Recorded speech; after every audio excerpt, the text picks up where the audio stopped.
Okay, student, there's a one question for you.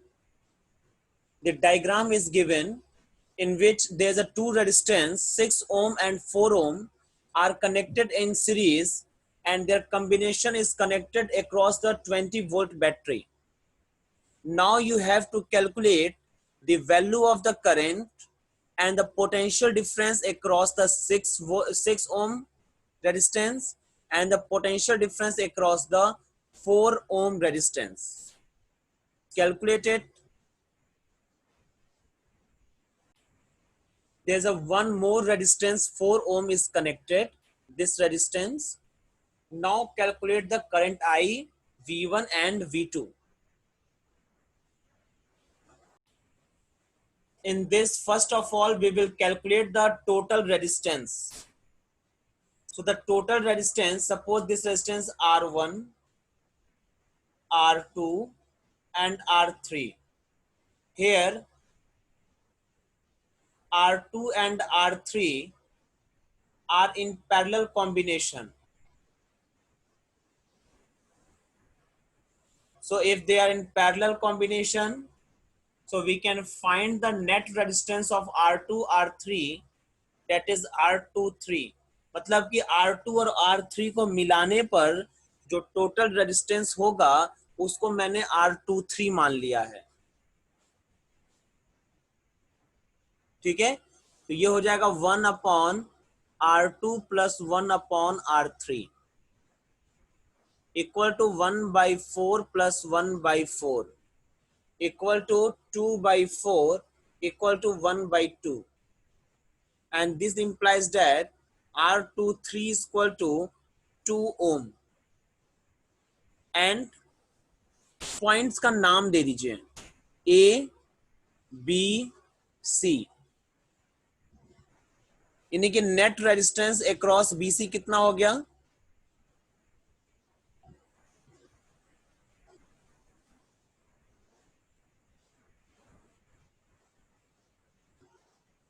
BC equal to 2 ओम. ठीक है, and R1 and R23 मतलब R1 और R23 ये दोनों जो है अब ये किसमें है? सीरीज में है. जब इन दोनों का कॉम्बिनेशन हम लोगों ने निकाल लिया, ठीक है, तो ये जो नया जो डायग्राम बना सकते हो आप कुछ इस तरीके से. ये नया डायग्राम आप चाहो तो बना सकते हो, इक्विवेलेंट डायग्राम. ये पॉइंट ए है, पॉइंट बी है, पॉइंट सी है और ये 20 वोल्ट की बैटरी है. ये R23 रेजिस्टेंस है और ये R1 है. अब आपको R1 और R23 जो है वो सीरीज में दिख रहा होगा. ठीक है, आर इन सीरीज.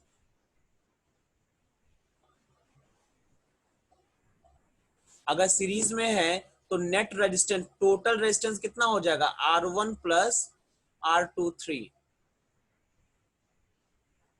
R1 कितना है? 6 और ये कितना है? 2 इक्वल टू 8 ओम. यानी कि टोटल रेजिस्टेंस हो जाएगा 8 ओम. यानी कि अगर अब आप चाहें तो डायग्राम को ऐसे बना सकते हैं.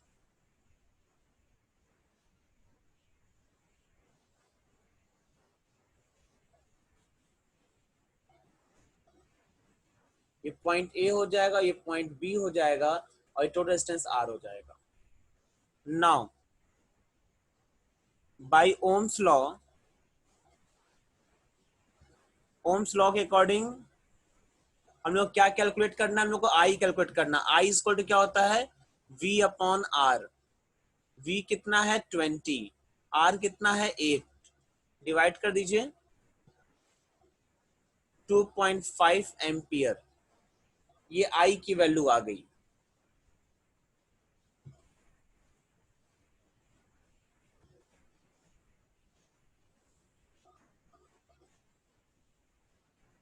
ठीक है, I की वैल्यू कितनी आ जाएगी? 2.5 एम्पियर. अब आगे देखते हैं. अब हमें क्या निकालना है? अब हमें निकालना है V1. तो V1 इस एरिया में क्या होगा?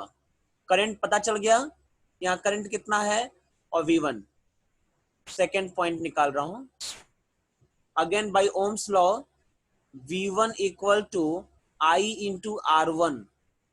तो I कितना है? 2.5. R1 कितना है 6, तो 6 दूना 12 3 15, 15 वोल्ट हो जाएगा। थर्ड वाला पार्ट सॉल्व किया जाए, V2 equal to I into R. तो यहाँ देखो ये टोटल रेजिस्टेंस क्या था, R23 था ना, तो R23 लेंगे, ठीक है।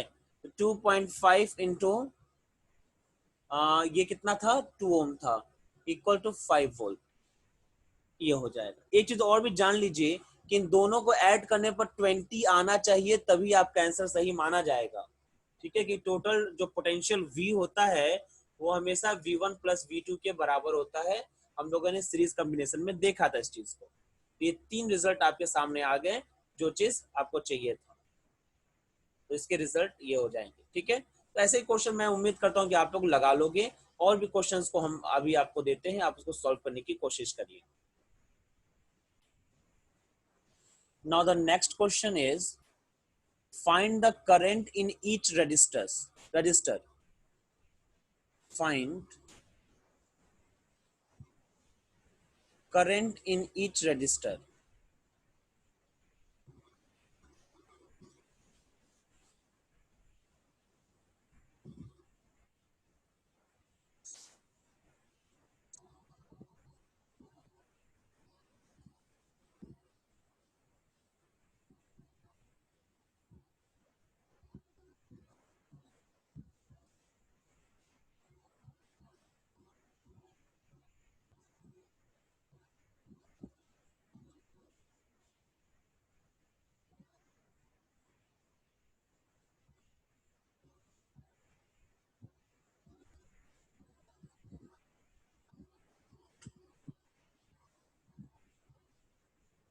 एक रेजिस्टेंस यहां पर है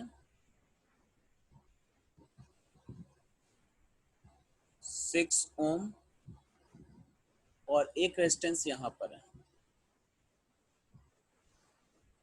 4 ओम, और यहां बैटरी लगी हुई है,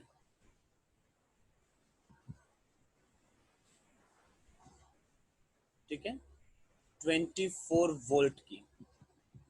तो अब जो है आप लोगों को कैलकुलेट करना है current in the each resistor.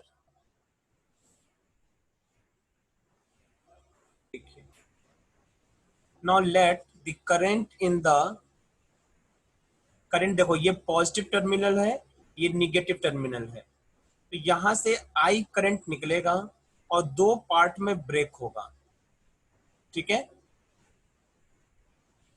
एक पार्ट तो इसका होगा I1, मैं मान लेता हूं 4 एम्पियर में जा रहा है, और एक पार्ट होगा I2 जो कि इसमें जा रहा है 6 एम्पियर में जा रहा है। इस डायग्राम को अगर आप और आसान तरीके से समझना चाहते हैं तो रीड्रॉ करिए। रीड्रॉ जब आप करोगे तो आप देखोगे कि ये कुछ और नहीं बल्कि एक पैरेलल कॉम्बिनेशन है, ठीक है। ये कुछ और नहीं है बल्कि एक पैरेलल कॉम्बिनेशन को रिप्रेजेंट करता हुआ सर्किट है।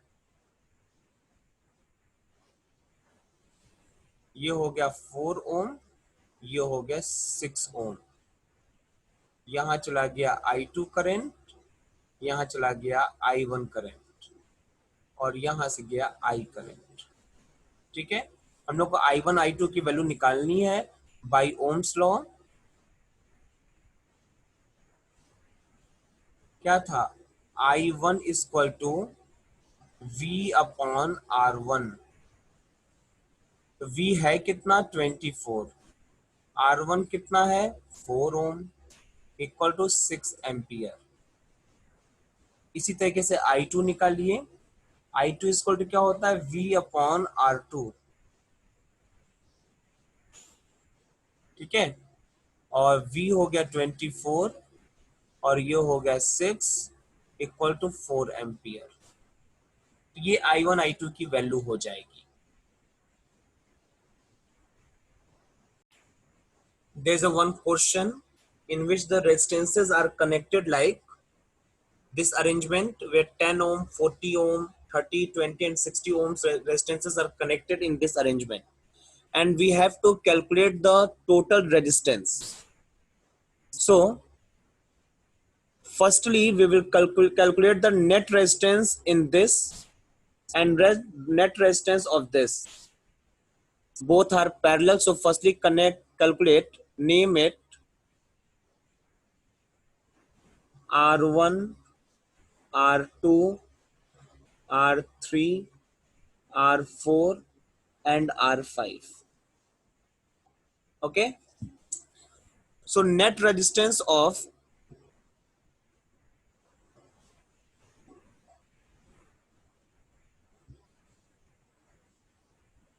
R1, R2, R1, R2 की नेट रेजिस्टेंस को हम मान लेते हैं R dash. R dash is equal to 1 by R1 plus 1 by R2, 1 by 10 plus 1 by 40 equal to कितना आ जाएगा?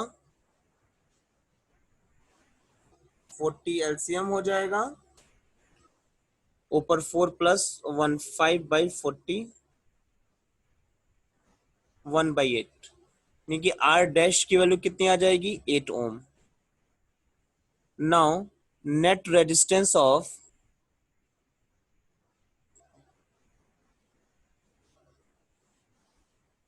R3, R4 एंड R5, इसको R डबल डैश मान लेते हैं, equal to 1 by R3 plus 1 by R4 plus 1 by R5 equal to 1 by 30 plus 1 by 20 plus 1 by 60. Take the LCM. 60, 2 plus 3 plus 1, 7 by 60. Why 7, 6 no? 6 by 60 means 1 by 10.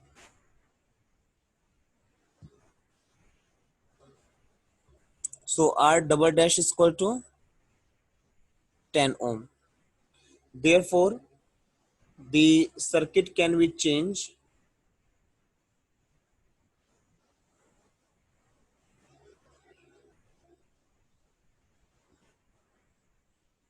This is 8 ohm and this is the 10 ohm. Net resistance will be